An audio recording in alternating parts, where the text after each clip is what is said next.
Hello বন্ধুরা, welcome back to our channel. Pelling থেকে সবাইকে গুড মর্নিং। আজকে আমরা পেলিং থেকে যাচ্ছি অন্য এক নতুন গন্তব্যের উদ্দেশ্যে। আজকে আমাদের সিকিমের লাস্ট দিন। এর ভিডিওতে তোমরা দেখেছো আমরা পেলিংয়ের কোথায় ছিলাম। সেই হোটেল অ্যান্ড রিসর্টটার ভিডিওটা যদি তোমরা না দেখে থাকো তাহলে একবার অবশ্যই দেখে নিও। তার সাথে আমরা কিভাবে শিলিগুড়ি থেকে পেলিং এলাম, তার আগে নামচিতে কোথায় কোথায় ঘুরেছি, সেই সমস্ত কিছুর ভিডিও আমাদের চ্যানেলে আছে, তোমরা সেগুলো একবার দেখে নিতে পারো। তো আজকে আমরা যেখানে যাচ্ছি সেখানে সমস্ত কিছু ডিটেলস তোমাদের সাথে শেয়ার করব। অবশ্যই সঙ্গে থাকো আর দেখতে থাকো মৌরি লাইফ।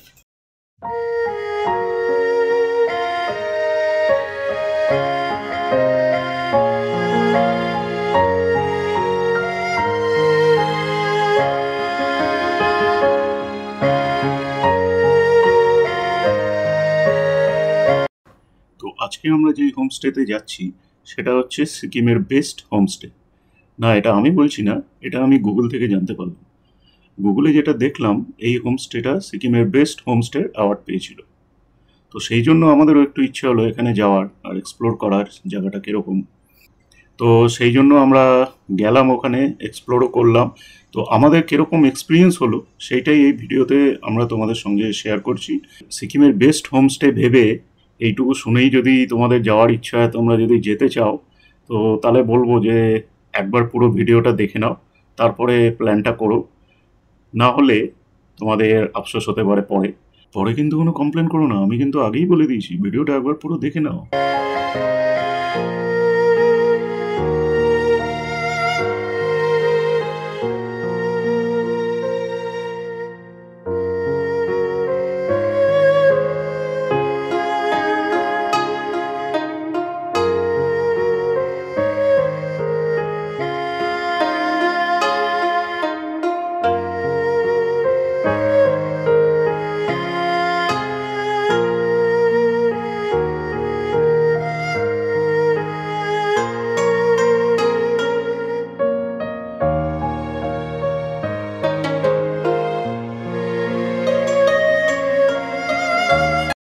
আমরা পেলিং থেকে বেরিয়ে লেকশিপ জোড়েথাং হয়ে ঋষি বাজার ক্রস করে ডান দিকে একটা রাস্তা চলে যাচ্ছে, সেই রাস্তা দিয়ে আমরা আমাদের গন্তব্যের দিকে এগিয়ে যাই।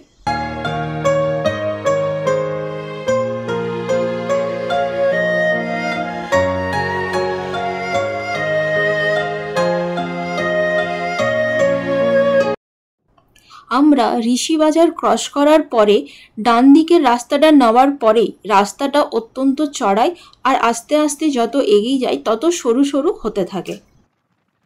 তাই এখানে খুব আস্তে আস্তে আর খুব ধীরে ধীরে সাবধানে আমাদের এগোতে হচ্ছে।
থেকে এই রাস্তাটা ওপরে উঠে গেছে।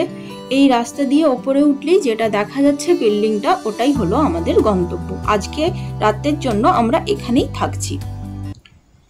এখানে এই রাস্তা দিয়ে উঠেই সামনে যে ডান দিকে যেটা দেখতে পাচ্ছ, ওটা হলো এখানকার চার্চ।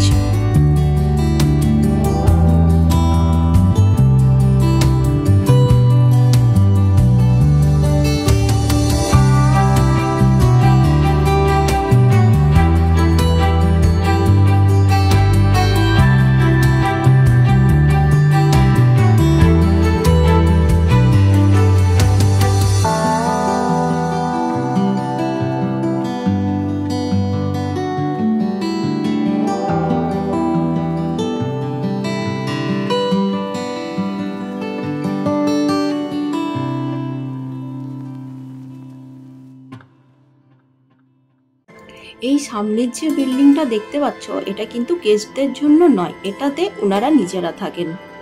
ওই যে কি সুন্দর খেলা করছে বাচ্চাদের গাড়ির সাথে, ইনভিজিবল বাচ্চার সাথে। এই হলো হোটেলের নাম। এরপর চলো তোমাদেরকে দেখিয়ে দিই আমরা যে রুমে ছিলাম সেটা কিরকম। রুমের ভেতরে সবই আছে, কিন্তু সব থেকে অদ্ভুত ব্যাপার হলো এই রুমের মধ্যে না কোনো ওয়াইফাই আছে না টিভি আছে। মানে আমাদের এখনকার জেনারেশনের জন্য যেগুলো খুবই দরকার, সেই সব কোনো কিছু জিনিসই ফ্যাসিলিটিস এখানে নেই। সব থেকে আশ্চর্যের ব্যাপার হলো এখানে কোনো মেনটেনেন্স নেই। দেখতেই পাচ্ছ এখানে জামা কাপড় হ্যাং করে রাখার জন্য একটা কোনো আলগিন বা কোনো রড কিচ্ছু নেই। তো এই হোমস্টেটা নিয়ে ভালো বিশেষ কিছু বলার নেই, তোমরা অলরেডি কিছুটা বুঝতেই পেরেছো। এই হোমস্টের যারা ওনার রয়েছেন তাদের ব্যবহার আমি রুড ঠিক বলতে পারবো না, কারণ রুড ছিল না, কিন্তু খুব মানে কোল্ড ছিল তাদের ব্যবহার। মানে ওয়ার্মথ যেটা থাকে গেস্টদের অ্যাটেন্ড করা বা নর্মালি যে কথা বলা, সেই ব্যাপারটা খুব একটা ছিল না। মানে আমাদেরই সব কিছু জিজ্ঞাসা করে করতে হয়েছে। তার মধ্যে তাদের থেকে যে রেসপন্সটা সেটা খুবই কোল্ড ছিল, মানে ঠান্ডা যেটাকে বলে সেরকম ছিল। আর এখানে যে জায়গাটা রয়েছে বেশ ফুলের বাগান টাগান করে সাজানো গোছানো আছে, একদম খারাপ বলতে পারবো না। তবে এরিয়া খুব একটা বেশি না, আর পুরোটাই একদম পাহাড়ের গায়ে, তো প্লেন ল্যান্ড খুবই কম আছে, হাঁটাচলা করার জায়গা কম আছে, কোনো স্পেশাল অ্যাক্টিভিটি নেই, কোনো আউটডোর অ্যাক্টিভিটি বা ঘোরাফেরার সেরকমও জায়গা নেই। তো তার মধ্যে যদি এখানে টিভি বা ওয়াইফাই যদি না থাকে, তো গেস্টরা টাইম স্পেন্ডটা করবে কী করে? বিশেষ করে এখানে যখন কিছু দেখারই নেই আশেপাশে, আর এরকমও কোনো জায়গা নেই পাহাড়ের গায়ে জঙ্গল বা পাহাড়ের এরিয়া তুমি ট্রেকিং করবে বা এরকম কোনো জায়গাও ওখানে ছিল না। মেনলি পাশ দিয়ে যে রাস্তাটা উঠে গেছে সোজা অনেক দূরে গেলে ওখানে ওদের কিছু মার্কেট রয়েছে, কিন্তু রাস্তাটা খুবই খারাপ, ওখান দিয়ে হাঁটা চলা করাও গেস্টদের পক্ষে অবশ্যই অসুবিধা। রাস্তাটা খুবই সরু, সারাক্ষণ গাড়ি চলে ওখান দিয়ে। তো সেই হিসাবে এখানে অ্যাটলিস্ট ওয়াইফাইটা দরকার ছিল। টিভি না হয় নাও দেখতে পারি, বাট টাইম পাসটা তো করতে হবে। আর ওয়াইফাইটা থাকলে যেরকম টাইম পাস করা যায়, তার সঙ্গে কিছু কাজও করা যায়, যেমন আমরা ভিডিও আপলোড করতে পারতাম বা সেরকম কিছু, তো কিছুই করা যাচ্ছিল না। এখানে তোমার গ্রামের ফিলটাও সেইভাবে আসবে না যেটাকে তোমরা এনজয় করবে। তো টোটালি মানে আমার কাছে তো পুরো অড ছিল ব্যাপারটা।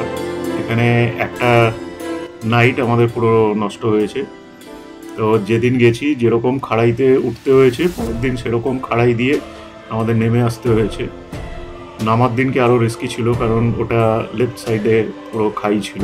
আর এখানে খাওয়া দাওয়ার কথা যদি বলি, তো সেটার এক্সপিরিয়েন্সও খুব একটা ভালো ছিল না, কারণ আমরা আসার আগের দিনই অনলাইনে বুকিং করেছিলাম, অ্যাডভান্স করেছিলাম। তো আসার পরেই যেটা জানতে পারলাম যে খাবার কিছু বলা হয়নি, তো খাবার কোনো রেডি নেই। তো ফাইনালি আমাদের ম্যাগি করে দিল। লাঞ্চে ম্যাগি খেয়ে আমাদের সেই দিনটা কাটাতে হলো। আর রাত্রিবেলা যে রুটি খেলাম সেটা আনফর্চুনেটলি ময়দার দিয়ে বানিয়েছিল। আমি জানি না, কোনো হোমস্টেতে এখনো পর্যন্ত ময়দার রুটি আমি খাইনি। তো যাই হোক, ফার্স্ট টাইম খেতে বাধ্য হলাম এখানে। ময়দার রুটি আমার পছন্দ না, আর আমার ওয়াইফের তো একদমই খাওয়া বারণ, তো তাও খেতে হলো। আর সব থেকে ইন্টারেস্টিং ব্যাপার ছিল যে গেস্টরা যেখানে খাওয়া দাওয়া করে সেখানেই ওনারাও খাওয়া দাওয়া করে, এবং ওনারা গেস্টদের আগেই খাওয়া দাওয়া করে চলে গেলেন দিব্যি। ওটা আমরা বসে বসে দেখলাম। গেস্টদের জন্য এখানে মাত্র দুটোই রুম আছে, ওই টিনের শেড দেওয়া এরকম দেখলে। আর এরা কি করে গভর্নমেন্ট থেকে বেস্ট হোমস্টের অ্যাওয়ার্ড পেলো সেটা তো আমি এখনো বুঝতে পারছি না, সেটা আমি বুঝতে পারিনি আর এখনো বুঝতে পারছি না কি করে পেলো। তো যেটা দেখলাম ওখানে বাইরে কমিউনিটি চার্চ আরও অনেক কিছু ছিল, তাদের গ্রামের মেন আর কি পরিবার এরাই ছিল আই থিঙ্ক। তো সেই হিসাবে গভর্নমেন্ট লেভেলেরও বেশ কিছু কানেকশন আছে ট্যুরিজম ডিপার্টমেন্টে আই থিঙ্ক, তো সেখান থেকে যে কোনোভাবে পেয়েছে। বাট আমার তো কোনো মতেই এটাকে বেস্ট তো দূরের কথা, আমি এটাকে গুডও বলতে পারবো না, কারণ সিকিমে গিয়ে আমি বেশ কিছু হোমস্টেতে থেকে এসেছি, তার একটা দুটো ভিডিও তোমরা অলরেডি দেখেছো। আর তাছাড়া আমি ওয়েস্ট বেঙ্গলে অনেক জায়গায় ঘুরেছি, অনেক হোমস্টেতে থেকেছি, ইভেন ওয়েস্ট বেঙ্গলের বাইরেও বেশ কিছু জায়গায় হোমস্টেতে থেকেছি। এমনকি লাদাখে গিয়েও আমি যে হোমস্টেতে ছিলাম তাদের ব্যবহার এবং যা সব করেছিল খুব দুর্দান্ত ছিল। এখানে তার নামমাত্র কিচ্ছু ছিল না, তো কোনো রকমে একটা রাত্রি কাটিয়ে আমরা জাস্ট পরের দিন পালিয়ে গেছি ওখান থেকে। এবার তোমাদের বলে দিই এখানে থাকার খাওয়ার কিরকম কি চার্জেস পড়েছে। আমাদের এখানে থাকার জন্য চার্জেস পড়েছে 2500 টাকা, যেটার সাথে ব্রেকফাস্ট ইনক্লুড ছিল, আর ডিনার আর লাঞ্চ তার জন্য আলাদা করে আমাদেরকে এক্সট্রা চার্জেস পে করতে হয়েছে। আমাদের নেক্সট গন্তব্য কি সেটা জানার জন্য অবশ্যই চোখ রাখো মৌরি লাইফে।